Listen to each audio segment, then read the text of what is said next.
Muitas pessoas que se interessam pela teologia, pela história do cristianismo de uma maneira em geral, costumam ter interesse pela história dos concílios ecumênicos. Mas você sabe exatamente o que é um concílio? Você sabe o que um concílio faz? E você sabe qual é a definição de concílio ecumênico? Assista esse vídeo até o final que eu te conto. Eu sou o Dr. Jansen Racco, sou teólogo, historiador e atuo como professor há 15 anos. Quero dar as boas-vindas a você que está aqui no meu canal e vamos juntos fazer teologia. Nesse vídeo da série 5 eu quero apresentar para vocês 5 concílios da história do cristianismo. 5 concílios muito importantes. E dessa vez eu vou apresentá-los em ordem cronológica, do mais antigo até o mais recente. Lembrando que a palavra concílio vem de conciliar, vem de buscar uma posição, uma resposta que seja de consenso de todas as partes envolvidas em determinadas discussões. Embora na história dos concílios da Igreja, nem sempre esse consenso houve de fato. Muitas vezes era uma posição determinada pela liderança do concílio ou por um grupo hegemônico daquele concílio. Os concílios ecumênicos recebem esse nome, essa designação, porque são concílios que tiveram um caráter de universalidade. Por isso o termo ecumênico. É diferente das reuniões eclesiásticas que foram e ainda são feitas de modo regionalizadas, de modo localizadas, cujo termo mais correto seria a palavra sínodos. Na história do cristianismo, até o momento, são 21 concílios ecumênicos. Muitos desses concílios tiveram demandas políticas. Outros passam quase que desapercebidos na lista de concílios. Mas outros foram fundamentais para que a gente possa compreender a formação de determinadas doutrinas e também o desenvolvimento do cristianismo até chegar nos nossos dias. O primeiro concílio do qual eu quero falar com vocês é o Concílio de Nicéia. O Concílio de Nicéia é considerado o primeiro concílio ecumênico da história. Aconteceu no ano de 325 e foi convocado pelo imperador Constantino.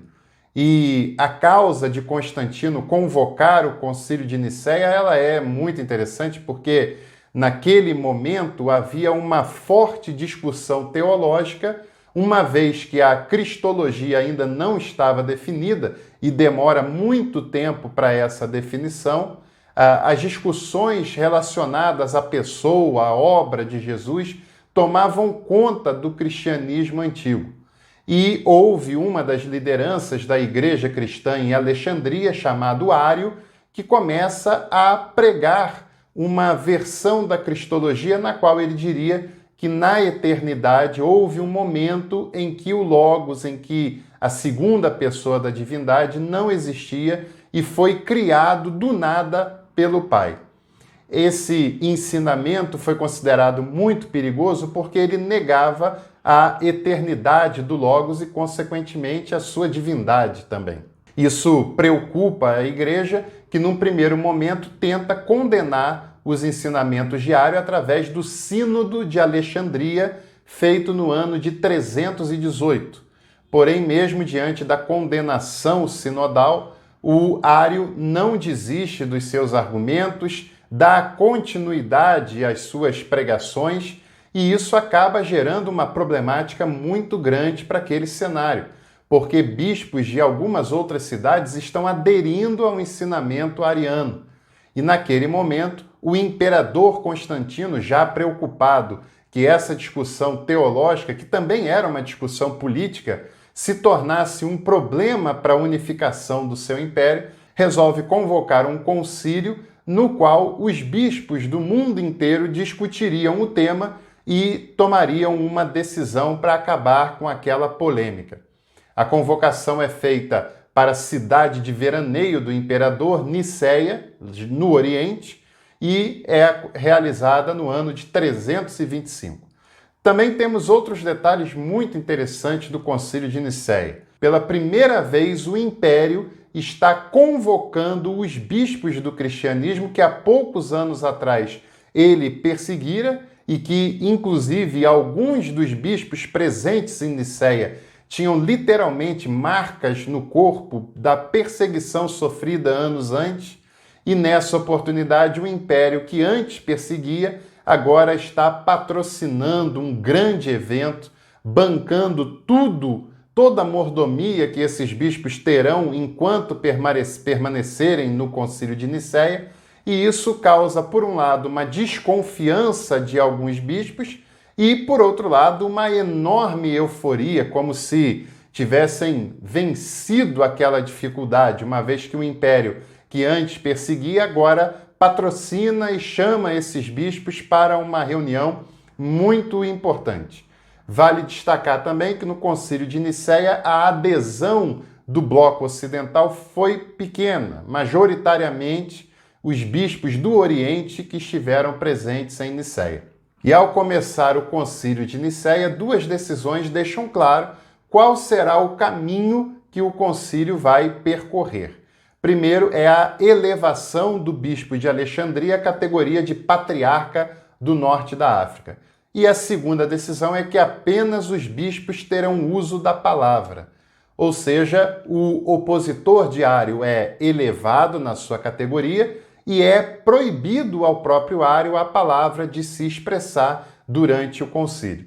O Ário ele foi representado pelo bispo Eusébio de Nicomédia, que além de ariano era amigo pessoal do imperador Constantino, e que você não deve confundir com o bispo Eusébio de Cesareia, que são dois personagens diferentes.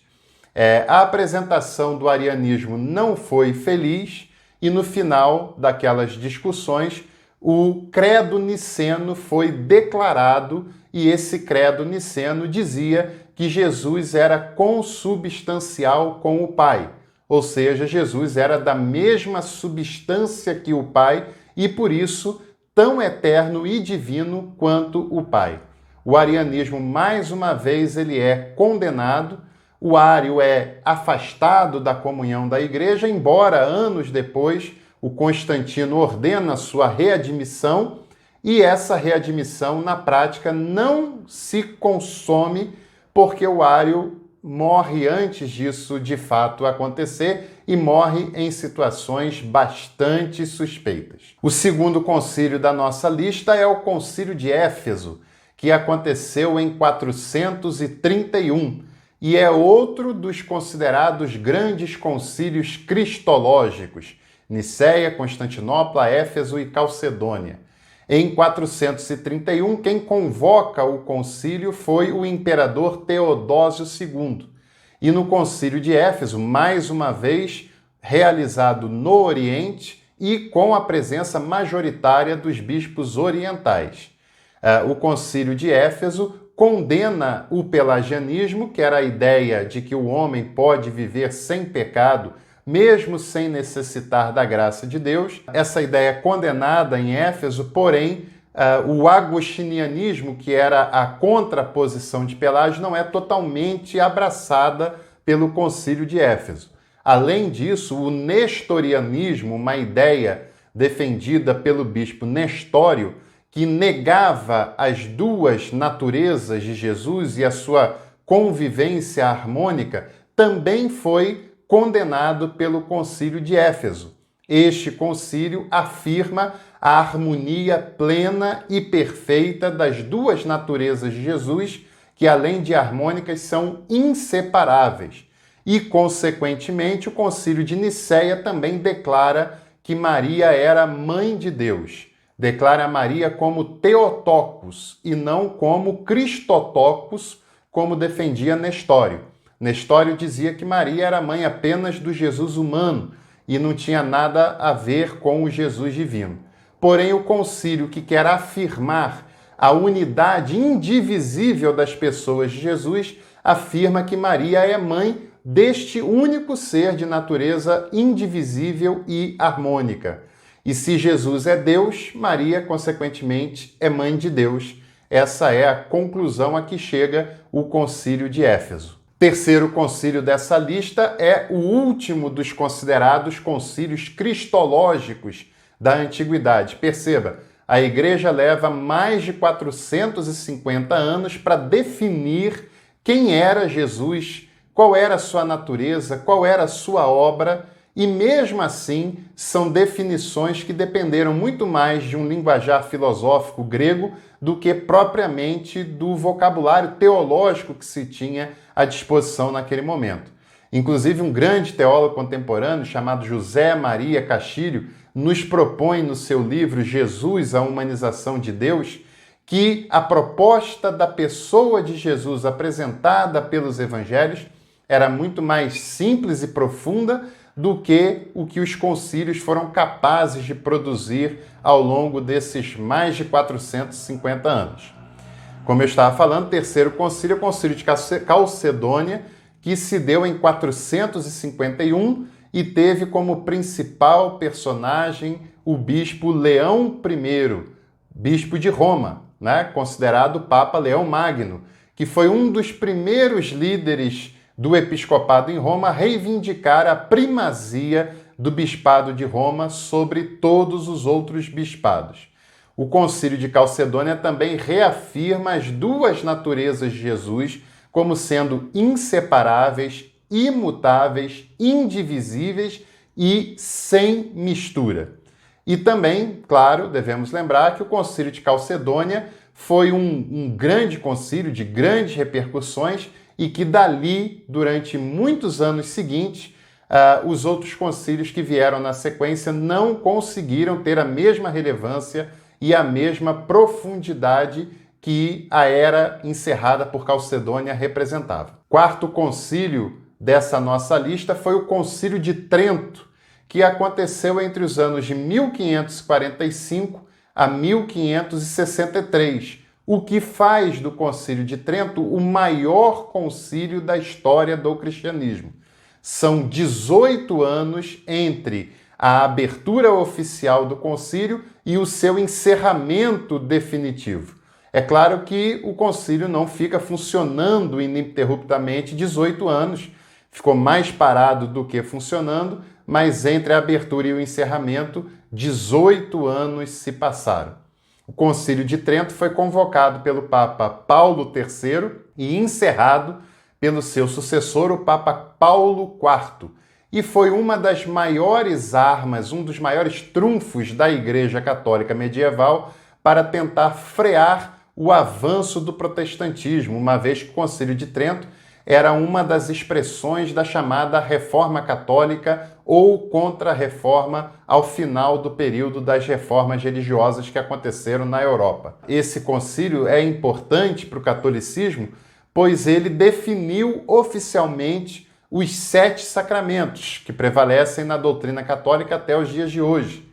Também o Concílio de Trento definiu o Index Librorum Prohibitorium, que era a lista de livros proibidos aos católicos, que começa com livros dos reformadores, livros de Erasmo de Roterdã, livros de filósofos humanistas, e essa lista vai sendo revisada e atualizada periodicamente até 1966, quando ela é extinta definitivamente pelo Papa Paulo VI. Outra definição importante do Concílio de Trento é o cânon do Antigo Testamento, que recebe oficialmente os livros deuterocanônicos, chamados erroneamente por muitos protestantes de livros apócrifos. E por fim, o quinto concílio dessa nossa lista é o Concílio Vaticano II, que aconteceu entre 1962 a 1965 e que foi um concílio muito importante. Aliás, você pode aqui nos comentários desse vídeo escrever a palavra Concílio Vaticano II, que ao fazer isso eu vou saber que você deseja um vídeo específico falando sobre o Concílio Vaticano II e o que ele representou para a história do cristianismo contemporâneo. Esse concílio foi surpreendente porque entre o Concílio de Trento e o Vaticano II tinha acontecido o Concílio Vaticano I no século XIX, e o Vaticano I tinha definido a infalibilidade papal. E todos pensavam que depois do dogma da infalibilidade papal não haveria mais a necessidade de um concílio, porque diante de alguma crise, diante de alguma dúvida, o Papa reivindicaria esse dogma e declararia algum dogma, alguma definição de ordem doutrinária para a Igreja. Porém, o Papa João XXIII, que foi eleito em 1958 para um mandato relativamente curto, surpreendeu o mundo quando anunciou a sua intenção de convocar um novo concílio. E esse concílio tinha uma grande diferença.